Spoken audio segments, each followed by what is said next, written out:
Hello dear students, welcome to the second lecture of Unit 2 of त्रिपली के दूसरे chapter में हमने पहला लेक्चर लास्ट लिया था जिसमें हमने इलेक्ट्रिक हीटिंग क्या है, उसके फायदे क्या है, ठीक है। और चैप्टर 2 है वो इलेक्ट्रिक वेल्डिंग और हीटिंग के ऊपर ही है पूरा, ठीक है। तो इलेक्ट्रिक हीटिंग और इलेक्ट्रिक वेल्डिंग है वो दोनों इम्पोर्टेंट एप्लीकेशन है। तो पहले जो हीटिंग और वेल्डिंग हुआ करता था वो पर्टिकुलरली हीटिंग की बात करें तो फ्यूल और सोलर एनर्जी से हुआ करता था। अगर हम इलेक्ट्रिसिटी मीन्स करंट से हीटिंग करें तो उसको हम इलेक्ट्रिक हीटिंग, करंट फ्लो करवा के हीटिंग करें तो इलेक्ट्रिक हीटिंग बोलते हैं। तो उसमें कोयल जैसा स्ट्रक्चर रहता है। तो इलेक्ट्रिक हीटिंग क्या है, उसके टाइप्स कौन कौन से हैं, कौन से 4 अलग अलग तरीके से इलेक्ट्रिक हीटिंग इम्प्लीमेंट करी जा सकती है और उसके फायदे क्या है, इतने टॉपिक हमने प्रीवियस लेक्चर में up to last lecture we have seen. Okay, अब ये चैप्टर के सेकंड लेक्चर में, लेक्चर 2 में हम mode of transfer of heat, मतलब हीट ने આપણે ગુજરાતીમાં કહીએ તો ઉષ્મા, ગરમી, એનું જે ટ્રાન્સફર છે, પ્રસારણ છે, એ કેટલી અલગ અલગ રીતે થશે, modes of transfer of heat. और दूसरा पॉइंट है रेजिस्टेंस हीटिंग। तो रेजिस्टेंस हीटिंग है वो जो 4 प्रकार थे हीटिंग के मेन, उसमें से पहला वाला है और मोस्ट इंपॉर्टेंट है, एग्जाम में ये ज़्यादा पूछा जाता है। और रेजिस्टेंस हीटिंग का यूज ही रेजिस्टेंस फर्नेस में होता है। फर्नेस એટલે ગુજરાતીમાં કહીએ તો ભઠ્ઠી। તો કોઈ પણ જગ્યાએ બેકરીમાં છે, घरे આપણે ओवन पड़ी हुई, माइक्रोवेव ओवन, तो वो सब एक तरह की फर्नेस है, फर्नेस ही है, ठीक है। भट्टी છે આપણે એક બેકિંગના કામમાં यूज करिए કે इंडस्ट्रियल જે જગ્યાએ यूज થતી હોય। But in short resistance heating है वो इलेक्ट्रिक हीटिंग का एक प्रकार ही है, ठीक है। तो वो समझेंगे आज के लेक्चर में। तो चलिए पहले स्टार्ट करते हैं modes of transfer of heat, ठीक है। तो उसमें प्रसरण कई 3 रीते થાય છે। मेन उसके 3 तरीके हैं हीट के ट्रांसफर होने के।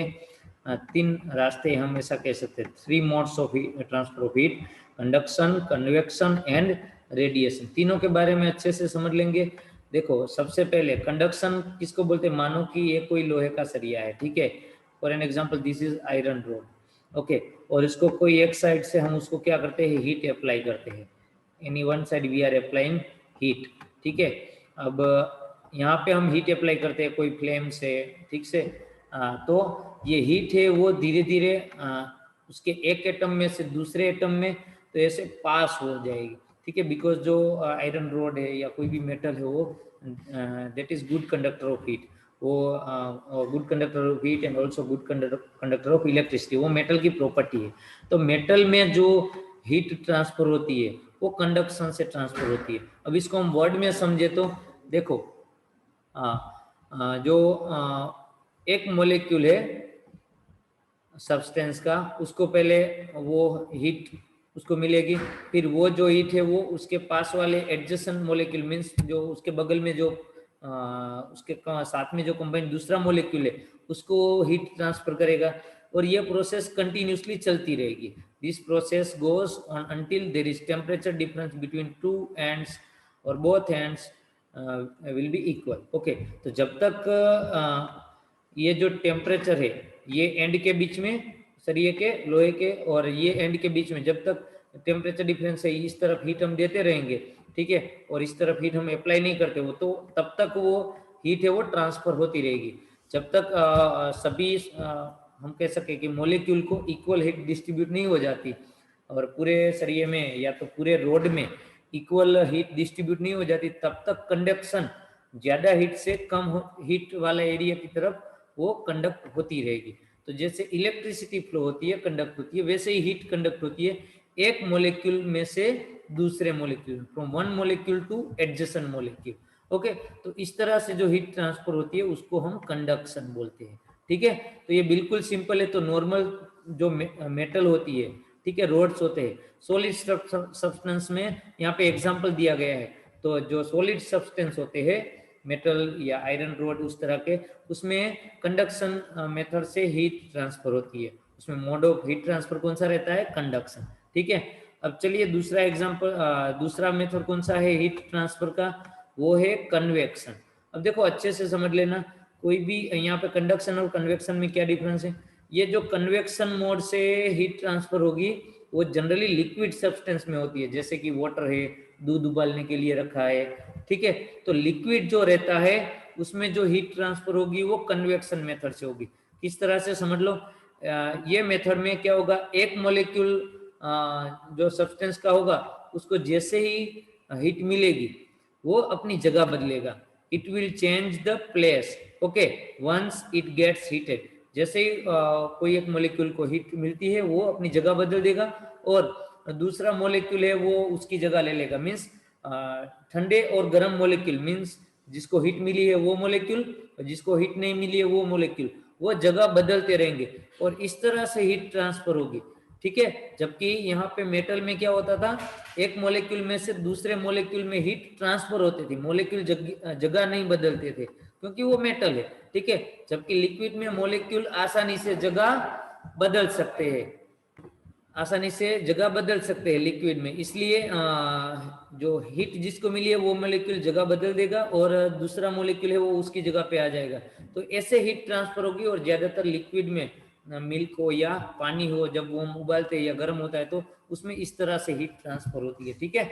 और तीसरा है रेडिएशन।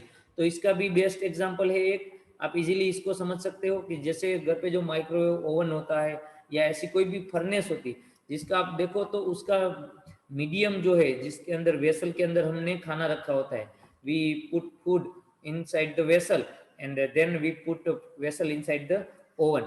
तो जो વેસલ होता है ગુજરાતીમાં કહીએ એક વાસણ, તો એ જે વાસણ હશે એનું જે બહારની સરફેસ હશે મીડિયમ, वो हीट नहीं करेगा without heating the medium, directly उसके अंदर जो खाना रहेगा वो डायरेक्टली गर्म होगा। तो यहाँ पे जो मेथड हुई हीट ट्रांसफर होने की, इसको बोलेंगे हम रेडिएशन, ठीक है। डायरेक्टली रेडिएशन है वो सीधा फूड को गर्म करेगा विदाउट हीटिंग द मीडियम, बाहर का जो वेसल होगा उसकी सरफेस गर्म नहीं होगी। तो रेडिएशन से जो हीट ट्रांसफर होगी वो directly proportional to the difference of fourth power of temperature, ठीक है। तो ये आपको याद रखने की जरूरत नहीं है, सिंपल आप इतना समझ लो, बीच में जो मीडियम रहता है वो गर्म नहीं होता, डायरेक्टली जिस चीज को गर्म करना है जैसे कि फूड हो तो सीधा वो गर्म होता है। तो यहाँ पे मैक्सिमम इफिशियंटली हम कहेंगे कि हीट ट्रांसफर होगी। तो ये सबसे इफिशियंट वे है हीटिंग का at high temperature, okay, it's very efficient, okay.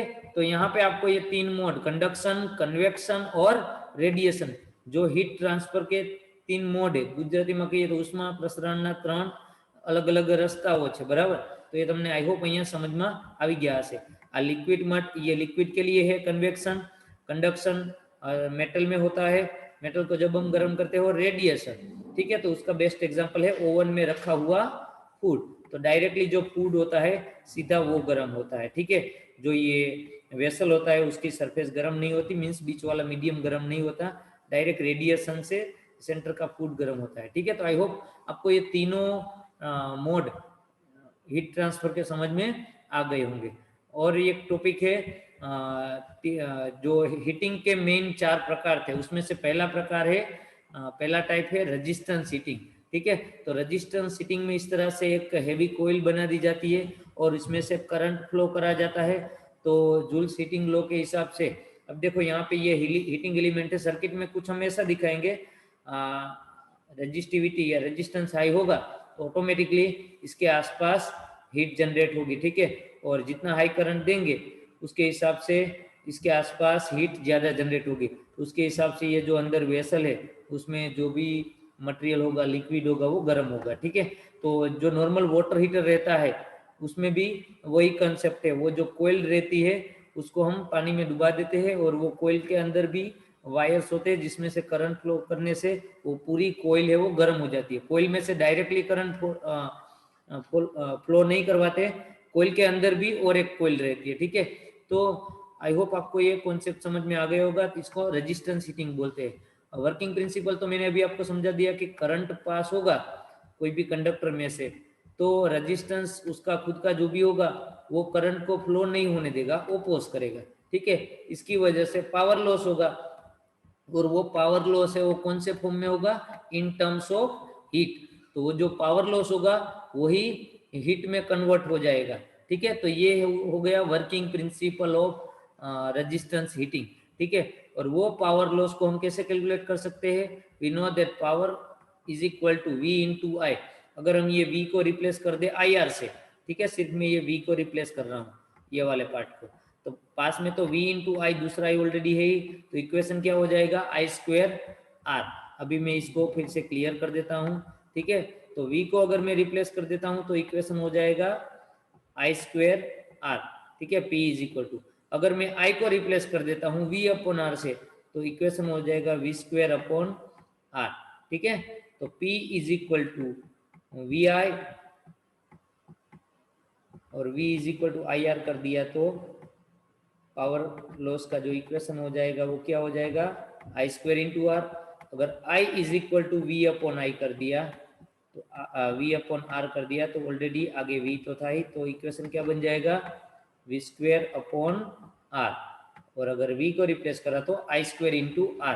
तो इस तरह से पावर के इक्वेशन को हम आई आर और v से डिफाइन कर सकते हैं। पावर लॉस कितना होगा, वो कोई भी दो क्वांटिटी अगर हमें पता है, if we know any two parameters either V, I or R, any two parameters out of these three, then we can easily calculate power loss, और उसके हिसाब से हीट कितना जनरेट होगा वो भी हम कैलकुलेट कर सकते हैं। तो पावर लॉस है वो वोट में मेजर होता है, करंट एम्पियर में, वोल्टेज मीन्स सप्लाई वोल्ट है वो वोल्ट में, और रेजिस्टेंस है वो ओम में मेजर होता है। तो ये हो गया वर्किंग प्रिंसिपल रेजिस्टेंस हीटिंग का, ठीक है। जनरली रेजिस्टेंस हीटिंग में जो कंडक्टर यूज होगा हीटिंग एलिमेंट के लिए वो हाई रेजिस्टिविटी वाला कंडक्टर होगा या एलिमेंट होगा, क्योंकि तभी जाके पावर लॉस ज्यादा होगा, ठीक है, तभी वो करंट को ज्यादा ओपोज करेगा तो हीट ज्यादा जनरेट होगी, ठीक है। तो ये मेनली या तो सर्कुलर वायर फॉर्म में रहता है या तो स्ट्रिप फॉर्म में रहता है, ठीक है। तो आई होप आपको ये रेजिस्टेंस हीटिंग का बेसिक वर्किंग प्रिंसिपल और ये 3 मोड्स ऑफ हीट ट्रांसफर आपको समझ में आ गए होंगे। आगे के लेक्चर में, in lecture number 3 of chapter 2 we will understand what is resistance furnace, उसका वर्किंग प्रिंसिपल क्या है और उसकी एप्लीकेशन क्या है, वो हम आगे के लेक्चर में समझेंगे। रेजिस्टेंस हीटिंग का एक कॉन्सेप्ट रेजिस्टेंस फर्नेस में है, फर्नेस એટલે ભઠ્ઠી, બરાબર। તો આઈ હોપ તમને અહીંયા સુધી સમજાઈ ગયો હશે। હવે આગળના લેક્ચરમાં આપણે ફર્નેસ એની એપ્લિકેશન ને વર્किंग प्रिंसिपल समझीશું। उसमें भी दो टाइप आएंगे, डायरेक्ट एंड इनडायरेक्ट हीटिंग, ठीक है। मिलते हैं अगले लेक्चर में, थैंक यू, टेक केयर। यहाँ तक का होमवर्क आप गूगल क्लासरूम में आपको भेज देना है, ठीक है। Thank you, take care.